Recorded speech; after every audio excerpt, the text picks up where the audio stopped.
রিক্সা যাবা? আরে তুমি প্যারিস না? জি, আসসালামু আলাইকুম স্যার। ওয়ালাইকুম আসসালাম। তুমি আমার অফিসের একজন সিনিয়র স্টাফ, একজন অফিসার। তুমি কি নাটকে শুটিং করতেছো রিক্সা নিয়ে? জি না স্যার, আমি অরিজিনালি রিক্সা চালাচ্ছি। হ্যাঁ, তুমি কি বলো? অরিজিনালি রিক্সা চালাও মানে? এই, আমার অফিসের একজন সিনিয়র স্টাফ হয়ে, একজন অফিসার হয়ে তুমি রিক্সা চালাচ্ছ, আমার অফিসের মান সম্মান থাকবে? হ্যাঁ, আমার অফিসের স্টাফরা যদি দেখে, আমার পরিচিত জন যদি দেখে, তখন তো আমাকে অ্যাকিউজ করবে। তোমার একজন স্টাফকে দেখলাম রিক্সা চালাচ্ছে। এই, রিক্সা চালাও কেন? সমস্যা কি তোমার? আসলে স্যার, রিক্সা চালাইতে বাধ্য হয়েছি। কি? রিক্সা চালাইতে বাধ্য হইছো মানে? তুমি একজন মাস্টার্স করা ছেলে, আমার অফিসের মতো একটা রেপুটেটেড অফিসে জব করো, এখন তুমি আবার রিক্সা চালাইতে বাধ্য হইছো? আসলে বাধ্যটাধ্য কিছু না, আই ওয়াশ করতেছো। তোমাদের মতো কিছু লোকজন থাকে না, আই ওয়াশ করে ভাইরাল হওয়ার জন্য রিক্সা চালায়, রিক্সা চালায় বড় কিছু হাসিল করার চেষ্টা করে, সেইটা করছো তুমি। তুমি তো নিজের মান সম্মান খাইতেছো, আমার মান সম্মানও নষ্ট করতেছো। না না না, তোমার তো মান সম্মানই নাই। তোমার মান সম্মান থাকলে তুমি রিক্সা চালাইতে না, বুঝছো? আরে রাখেন স্যার আপনার মান সম্মান। কিসের মান সম্মান? রিক্সা চালাচ্ছে আমি, আর মান সম্মানে লাগে আপনার, তাই না? আপনার মান সম্মান এত ঠুনকো জিনিস যে আমি রিক্সা চালাইলে আপনার মান সম্মান চলে যায়? লাগে, যায়, যাবে না কেন? তোমার মতো একটা স্টুপিড আমার অফিসে জব করে না? আমার অফিসে জব করে তুমি রিক্সা চালাইতেছো, আমার মান সম্মান যাবে না তো কার মান সম্মান যাবে?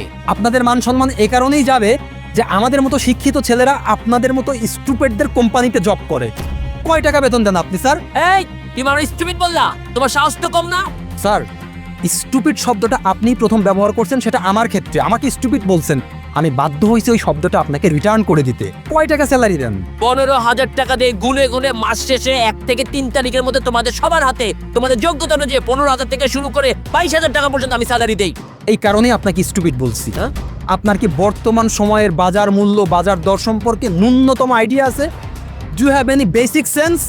নাও, যদি আপনার সামান্য পরিমাণে বেসিক সেন্স থাকতো তাহলে এটা বুঝতে পারতেন যে একটা মানুষের 15,000 টাকা স্যালারিতে তার সংসার চলে না। ও আচ্ছা, তার মানে তুমি বলতে চাচ্ছ 15,000 টাকা স্যালারিতে তোমাদের সংসার চলে না? তাহলে বাকিরা কি করে? হ্যাঁ, বাকিদের কাউকে তো আমি রিক্সা চালাতে দেখাই না, তুমি রিক্সা চালাচ্ছ কেন? খুব লজ্জা লাগে আপনাদের কথা ভেবে, জানেন? আপনার অফিসের স্টাফরা কি করে কি করে না এই সম্পর্কে আপনারা ধারণাও রাখেন না। বাকিরা ধার দেনা করে তাদের সংসার চালায়, লোন করে তাদের সংসার চালায়। কিন্তু স্যার, আমি তো ধার দেনা করতে পারবো না, আমি তো যে কোনো ব্যক্তির কাছে হাত পাততে পারবো না, তাই আমি রিক্সা চালাচ্ছি।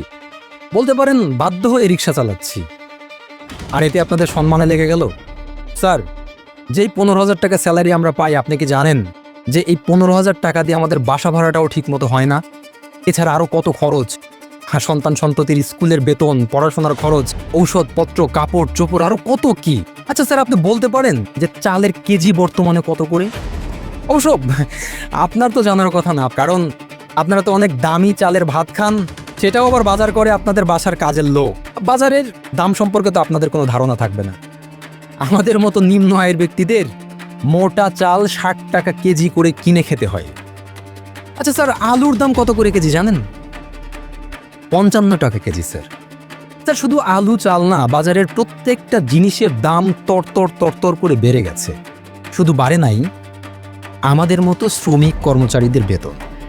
হ্যাঁ, আমরা এখনো মূল্যহীন রয়ে গেলাম স্যার। আর এটার জন্য দায়ী কারা জানেন? আপনি এবং আপনাদের মতো বালিকরা। কারণ আপনারা আমাদের দাম বাড়তে দেন নাই, আমাদের স্যালারি বাড়ান নাই। আপনারা তো জোকের মতো আমাদের রক্ত চুষে চুষে খান স্যার। আমাদেরকে পরিশ্রম করায়, খাটায়ে আমাদের রক্ত যতক্ষণ পর্যন্ত শেষ না হয়, এতক্ষণ পর্যন্ত আপনারাই রক্ত জোকের মতো চুষতে থাকেন। আমাদের দাম বাড়বে কি কে? আমাদের দাম বাড়লে তো আপনাদের কোম্পানির লস হয়ে যাবে। আপনারা ভাবেন স্যার, আপনাদের কোম্পানির ইয়ারলি টার্নওভার কত? ডেফিনেটলি এটা আপনি খুব ভালো করে জানেন। আপনাদের মান্থলি ইনকাম, আপনাদের কমিশন, আপনাদের ট্রানজ্যাকশন, স্যার এই ব্যাপারগুলো আমি আর আপনাকে না বোঝে, আপনি খুব ভালো করে জানেন। আমরা যতটুকু পরিশ্রম করি, আমরা যতটুকু ঘাম ঝরাই, অন্তত এতটুকু ন্যায্য মূল্য আমাদেরকে দেন।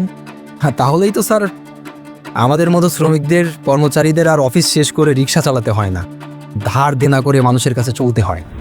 আম sorry mister Paris. It's okay sir. আসলে আমি কখনো তোমাদের জায়গা থেকে ভেবে দেখিনি। আমি চাই সত্যি আমার ব্যবসায়িক প্রতিষ্ঠান অনেক বড় পর্যায়ে যাক। শুধু আমি নয়, আমার মতো যারা ব্যবসায়ী সংগঠনগুলোর প্রতিষ্ঠাতা আছে, ব্যবসায়ী প্রতিষ্ঠাতা আছে, বা যারা ব্যবসা করে বড় বড় প্রতিষ্ঠান দাঁড় করিয়েছে, তারা অধিকাংশরাই স্টাফদের দরদটা বোঝেনি। যদি বুঝতো তাহলে হয়তো তোমাকে এখানে রিক্সা চালাতে হতো না। আমরা চিন্তা করেছি আমাদের প্রফিট মার্জিন যাতে অনেক উপরে হয়। আমরা কখনো আমাদের অফিসারদের বা আমাদের যারা স্টাফ রয়েছে তাদের দুঃখ দুর্দশা সরেজমিনে দেখিনি। আজকে তোমাকে রিক্সা চালাতে দেখে হঠাৎ আমার মাথা গরম হয়ে গিয়েছিল, কিন্তু তুমি যেভাবে ব্যাখ্যা করলে সেভাবে আমি কখনো ভেবে দেখিনি। আসলেই তো আমার একদিনের হাতের খরচ 15 থেকে 20,000 টাকা। আমার সন্তান যে স্কুলে পড়ে সেই স্কুলে মাসে খরচ হয় 2 লক্ষ টাকা। আমার স্ত্রীর মান্থলি খরচ আছে 1 লক্ষ টাকার ওপরে। অথচ তোমাদের এই মধ্যবিত্ত নিম্ন মধ্যবিত্ত শ্রেণীর মানুষরা 15 থেকে 20,000 টাকা পুরো সংসার চালাচ্ছ। অ্যাবসার্ড। তোমার মতো কোয়ালিফাইড একটা ছেলে রিক্সা চালাতে বাধ্য হচ্ছে, কতটুকু কষ্ট সহ্য করে এই কাজটা করছে এটা আমি আজকে অনুধাবন করছি। তবে একটা কথা সত্যি, প্রতিটা মানুষ যে যে অবস্থানে আছে তার দুঃখ শুধু সেই বুঝতে পারে। কারণ এখন দ্রব্যমূল্যের এতটাই ঊর্ধ্বগতি, যদি সবাই মিলে একসাথে এর জন্য কাজ করা হতো তাহলে কিন্তু এতটা বেশি দ্রব্যমূল্যের দাম হয়। যাই হোক, আমার পক্ষে যতটুকু পড়া সম্ভব আমি তোমাদের জন্য ততটুকুই করব। আমি এবং আমার সমমনা যতগুলো ব্যবসায়িক প্রতিষ্ঠান আছে সবাই মিলে একত্রিত হয়ে তোমাদের স্টাফদের বেতন বাড়ানোর জন্য আমরা চেষ্টা করব, এবং তোমাদের শ্রম ও মেধা অনুযায়ী আমি চেষ্টা করবো বেতন বাড়িয়ে না দেয়। Thank you sir for understanding my situation. Sir চলেন, আপনি যেথায় যাচ্ছেন নামাই দিই আপনাকে। না, ঠিক আছে, আজকের পর থেকে তোমাকে আর রিক্সা চালাতে হবে না। তুমি রিক্সা জমা দিয়ে বাসায় যাও।